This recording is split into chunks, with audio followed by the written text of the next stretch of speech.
Hello and welcome to the very first ever Unlucky Frog Gaming Review.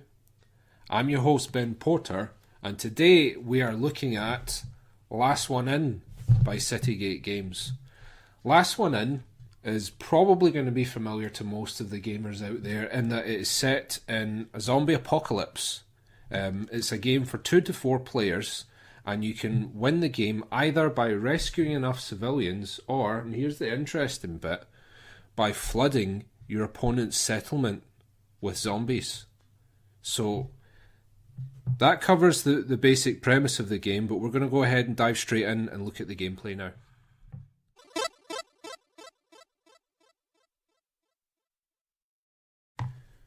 So ballpark, a game of Last One In is going to last about 30 minutes, give or take.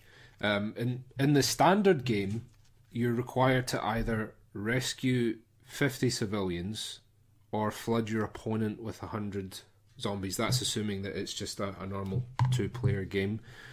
We did find that playing the 50 civilian 100 zombie ratio style games was a little bit on the long side, and the developers have told us that they're planning to do a more streamlined version in the rule set, which basically means you either have to rescue 30 civilians or flood the opponent's town with 70 zombies. We tried that, and the game, it just plays a lot better because we found that, and this isn't just a problem with this game, this happens with a lot of card games where if they go on for a little bit too long, they can become a bit of a slog. So we would definitely recommend if you do pick up this game that you play the more streamlined game mode. So basically, you start the game with what they call 3 civilian/zombie cards, which you see them just here, and you've got 2 buildings. You're required to get civilians into your open buildings, and you get a turn to plonk zombies into your opponent's territory. Where it gets quite interesting is you've got these neutralization cards, and you'll see that they're split down the middle, and one half's a defender and one half is a lurker. This can be used to do 4 different things. You can use it as a defender to get rid of zombies in your territory. You can use it as a lurker on your opponent to get rid of civilians in their buildings, or you can use it as a zombie to flood your opponent's town. It is only worth the 1, but it does mean that in tight games it could potentially tip the balance, and you can also just use it as a civilian for 1. This is where, being someone who's played quite a lot of games, I was sort of blind to this because I'm used to things that are maybe a little bit more complex, but having played it with a few people that aren't as accustomed to some of the tropes and mechanics that we're familiar with in tabletop games, having cards that can serve multiple purposes, it did cause a little bit of confusion. So I would say that if you're an experienced tabletop gamer, and in particular you enjoy card games, this is probably a game for you. If you're a beginner, you may be going to struggle a little bit because there's quite a lot going on here, because you're not only having to pay attention to the zombies that are flooding your town, the zombies you're trying to flood your opponent's town, you're also trying to keep an eye on how many civilians are in each of the buildings and who's closest to scoring. And there's a hand limit of 6 cards that you need to discard down to at the end of each turn. You can't get rid of building cards, so you need to be careful about how many building cards you've got in your hand, and any cards that you discard go into your zombie pile, which is quite interesting and thematic because you think about this apocalyptic setting where resources are maybe going to be spread a bit thin. If there's too many people around, eventually they're going to join the horde one way or another. So you've got this interesting crossover with theme into the game mechanics here, which is really good. One of the things that can also cause a little bit of confusion, but again, for people that don't mind a bit of resource management, it's okay, is the lurkers and the defenders mean that sometimes you're doing damage that is not equal to what's on these cards. That's a terrible example. That's a civilian. There's a zombie.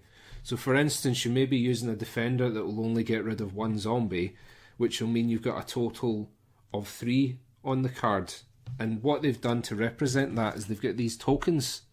But like a lot of card games, what can happen with tokens is that it slows down the game. It makes things a little bit harder to keep track of. So you just end up using dice. So, and considering the fact that you only really use the dice for a couple of cards, it does beg the question that why didn't they just give you a couple more dice and then you could keep track of your wounds and things that way. So it's, as I say, what to some people will be a big weakness in the game will to others be a big plus. Some people really enjoy keeping track of lots of different resources and potentially tripping their opponent up when they focus too much on one particular thing. But to other people, that's maybe going to be a bit of a stumbling block. So for all it is a card game and it's got a quick play time, that doesn't necessarily mean that this is in the same category as other party games like Sushi Go and things like that. There's a lot going on here. There's quite a bit of complexity and there's a lot of decision making and strategy to be made. So it's up to you whether or not that's something you enjoy. Personally, we really enjoyed playing this game, and we could definitely see ourselves playing it as a little filler game if, you know, on games night someone's running a little bit late. And obviously, with it being a card game, and the prices of games creeping up as much as they are, that's going to be a huge selling point for a lot of people.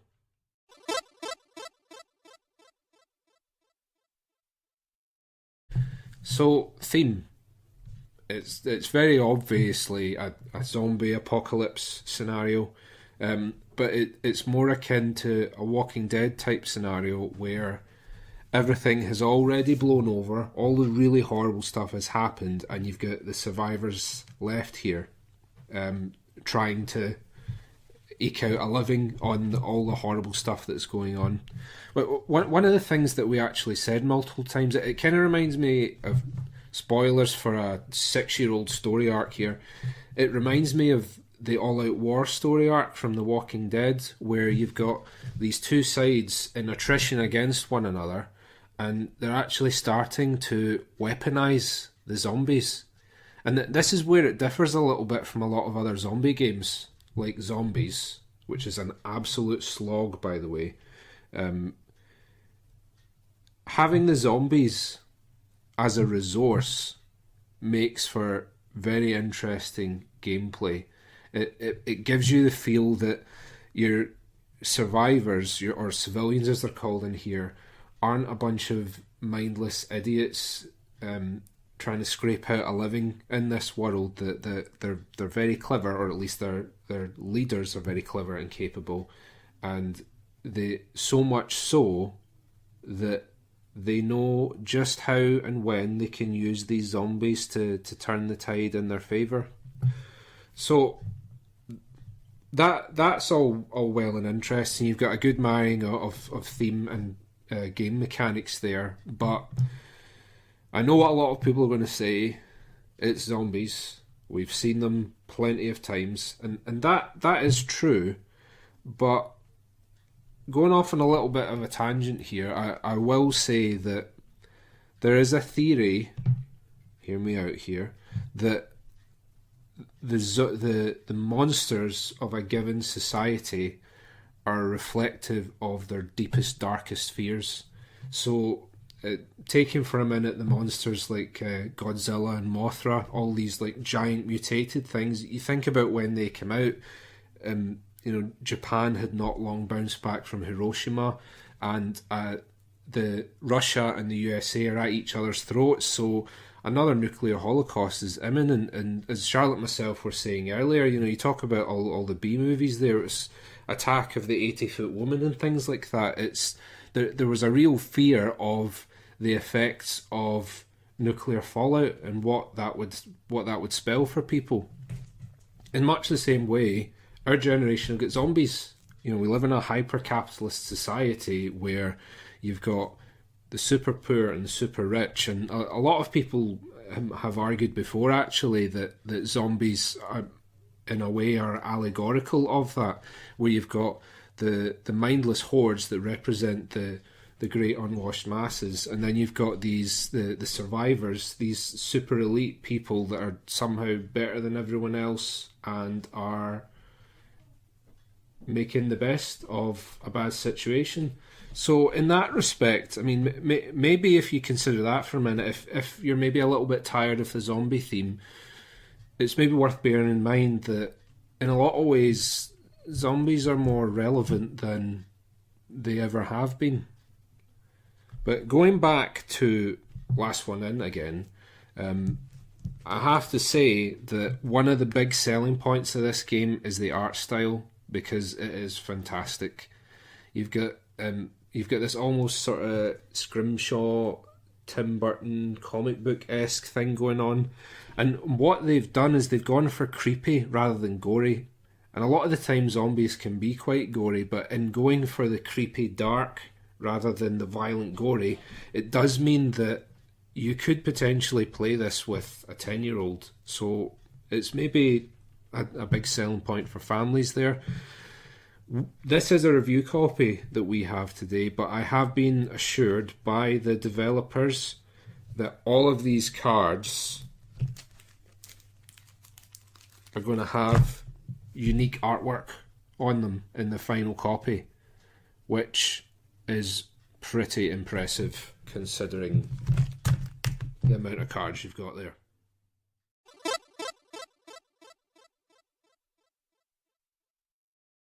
So, the Trina Test. Now, considering this is the first ever review we're going to do, I think that it's maybe worthwhile explaining what the Trina Test is. So, Trina is my mother, and we decided that it would be quite an interesting litmus test to have Trina play games that we're reviewing to try and get an idea of how accessible they are. Now, my mum has a passing interest in tabletop games. You know, she'll play things like Ludo, that sort of thing, and she's actually been getting quite into Sherlock Holmes Consulting Detective. So, you know, she's not incompetent, but she's not going to be playing a game like Settlers of Catan, or, you know, and I know a lot of people say that's not too complex, but it's worth, yeah. Anyway, she's probably not going to be playing Lords of Waterdeep, for example. So we got my mum to play Last One In. She played a full round. She actually won. So, I mean, surely it helps with your enjoyment of a game if you actually win it. I know it helps me. I know it helps Charlotte sometimes, but... So, after we played the game, sat down and asked her what she thought of it, and the first thing that came up was the theme. Now, my mum said that the only thing she knows about zombies is that they're good dancers, according to the video for Michael Jackson's Thriller. So right away, I think that probably gives you an indication of what we're dealing with here. But it's still valuable in that it gives a good indication that zombies can be a little bit divisive as far as theme goes. But at the same time, a lot of people are willing to look beyond theme and go into the game mechanics. My mum struggled with keeping track of everything that was going on in Last One In. And one of the first things she cited was these neutralization cards, which essentially, that's 4 cards in one. So for some people, what can happen with things like that is they get this analysis paralysis situation. So where having lots of decisions to make is bread and butter to some people, it can be a barrier to entry. So it's maybe worth bearing that in mind when it comes to who you want to sit down and play this game with. So in order to determine our verdict with the Trina Test, we talk through the game with her, talk through any problems that she has with it, and then we ask her the all-important question, would you play it again? And her answer was, only for my son. So, yeah, there you go. Dutiful mother, but not a fan of Last One In. And that's not to say that the game has no value. What it does say is that this is not a game to be playing with beginners. Again, as I stated earlier in the review, much as you look at it and think it's a card game, it's a 30-minute game, it's probably going to be the likes of Sushi Go, stuff like that. This is not that type of game. This is a game for gamers. This is a game for people who are familiar with micromanagement, resource management, and managing hand size. So just bear that in mind when it comes to purchasing this and when it comes to deciding who you're going to play it with.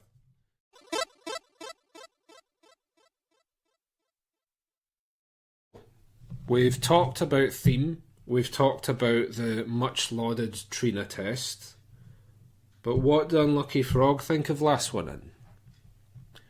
This is a good little game.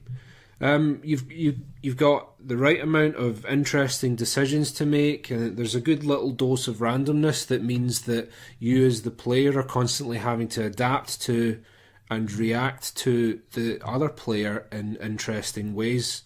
I know for some people that element of randomness is a turn off, but as far as I'm concerned, all the truly great games have some degree of randomness because that's reflective of life, and there is something to be said for someone who can skillfully react to things that have happened to them that are completely beyond their control. I will say though, as I've said earlier in the review, as much as this is a game with about a 30-minute runtime card game, that might lead you to think that this is a game similar to something like Sushi Go, where it's a fun party game and you can play it with just about anyone. No, this is a card game for gamers. You've got there's quite a bit of complexity under the hood of this game. So I would steer clear of it if you're wanting to buy it to play with beginners, but if you just want something to play on games night, if you know your friends may be running a little bit late for a game of Age of Sigmar or whatever, get a game of Last One In. Get the little grey cells going, as our good friend Poirot says. In terms of artwork, the fact that they've gone for creepy rather than gory is an excellent decision they've made. If you're a fan of comic books and graphic novels and things like that, it's maybe worth purchasing this for that alone, especially when you consider the fact that you've got this big fat deck and all of those cards are going to have unique artwork on it. Quite an undertaking. All in all, it's probably worth a space on your shelf if you enjoy resource management and games of attrition and things like that. As far as theme goes, for me, I've got a very active imagination, so I can almost imagine these two settlements duking it out, using the horde against each other, starting to play dirty and deploying lurkers in each other's cupboards, all of that sort of thing. But I don't find the whole zombie thing as jarring as some other people do. And as I've said before, I think the zombie theme is more relevant than ever today. It is the monster of our generation, if you will. So, Last One In is coming to Kickstarter on, I think it's sometime between the 25th and the 27th of May, so keep an eye out for it then. Any more that we hear about the game in our social media, we'll make sure that we share it with you guys. But until then, that's the verdict on Last One In as far as Unlucky Frog's concerned. As far as future reviews go, if there's anything that you'd like us to talk about more in our reviews, let us know. Or if you've got a game in particular that you'd like to hear us talk about, we'd love to hear your suggestions. But until then, this has been the very first Unlucky Frog review. Enjoy it, tell your friends, and we'll see you next time.